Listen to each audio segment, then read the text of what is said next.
Καλώς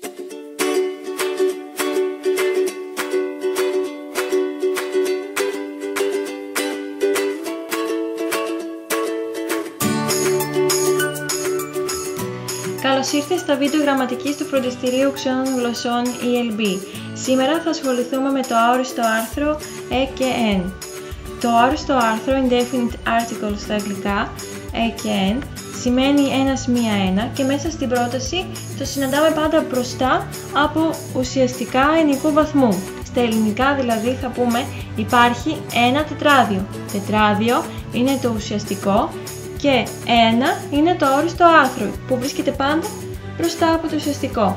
Στα αγγλικά με τον ίδιο τρόπο θα πούμε there is a notebook. Είναι το αόριστο άρθρο και notebook το ουσιαστικό. Βλέπουμε ότι και εδώ όπως και στα ελληνικά το αόριστο άρθρο μπαίνει πάντα μπροστά από το ουσιαστικό.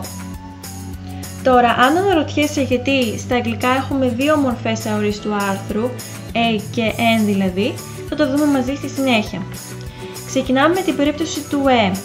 Το e μπαίνει μπροστά από ουσιαστικά με πρώτο γράμμα σύμφωνο. Δηλαδή, it's a dog. Dog είναι το ουσιαστικό, ξεκινάει με d. D είναι σύμφωνο. Άρα γι' αυτό το λόγο βάζω το αόριστο άρθρο e. Έτσι, it's a pencil. Pencil είναι το ουσιαστικό με σύμφωνο το πρώτο γράμμα γιατί είναι p. Άρα επιλέγω να βάλω και εδώ το e. Τι γίνεται όμως με το n? Το n μπαίνει μπροστά από ουσιαστικά με πρώτο γράμμα φωνήεν. Ποια είναι τα φωνήεντα στα αγγλικά? Τα φωνήεντα στα αγγλικά είναι 5.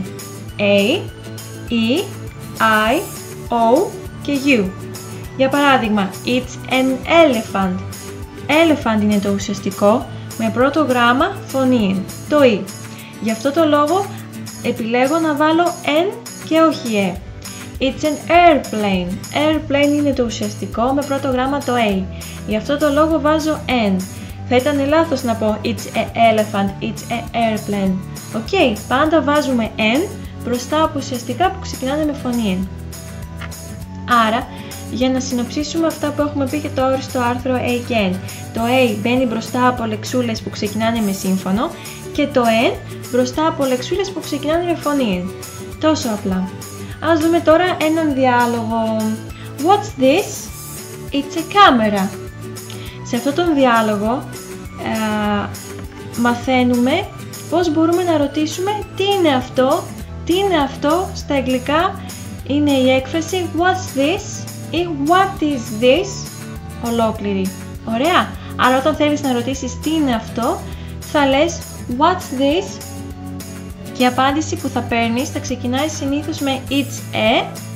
Άμα το ουσιαστικό ξεκινάει από σύμφωνο όπως εδώ που έχουμε το κάμερα που ξεκινάει με C, ή με it's an αν το ουσιαστικό ξεκινάει με φωνή N. Δηλαδή αντί για κάμερα αν κρατούσε εδώ πέρα έναν ελέφαντα θα έλεγες it's an elephant.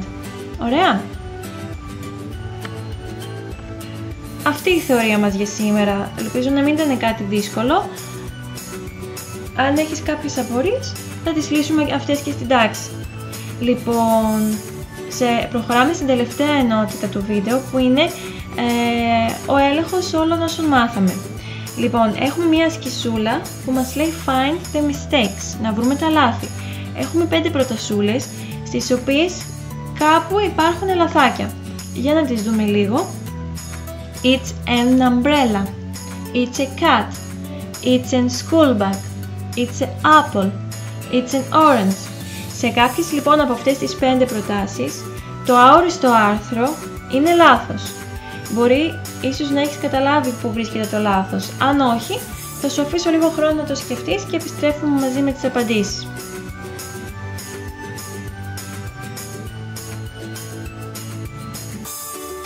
Ελπίζω να το σκέφτηκες και να βρήκες τα λάθη.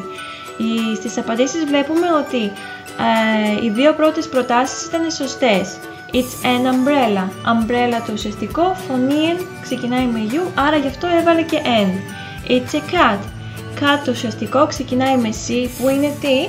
Είναι σύμφωνο, άρα γι' αυτό βάζουμε Όμως η τρίτη πρόταση είναι λάθος. It's a school bag. Είναι λάθος γιατί school bag ξεκινάει με S που είναι σύμφωνο, άρα το N είναι λάθος. Ποιο θα ήταν το σωστό? Το σωστό θα ήταν να πει It's a school bag. Η επόμενη πρόταση είναι επίσης λάθος. It's a apple. Είναι λάθος γιατί το apple ξεκινάει με φωνή N, άρα το σωστό θα ήταν να πει It's an apple. Η τελευταία πρόταση είναι σωστή, It's an orange. Λοιπόν, αυτά για σήμερα. Ελπίζω να μην σου φάνηκαν δύσκολα. Για οτιδήποτε απορία έχεις θα τα πούμε πάλι στην τάξη. Μέχρι τότε σε αφήνω. Ευχαριστώ που παρακολούθησες το βίντεο. Bye bye!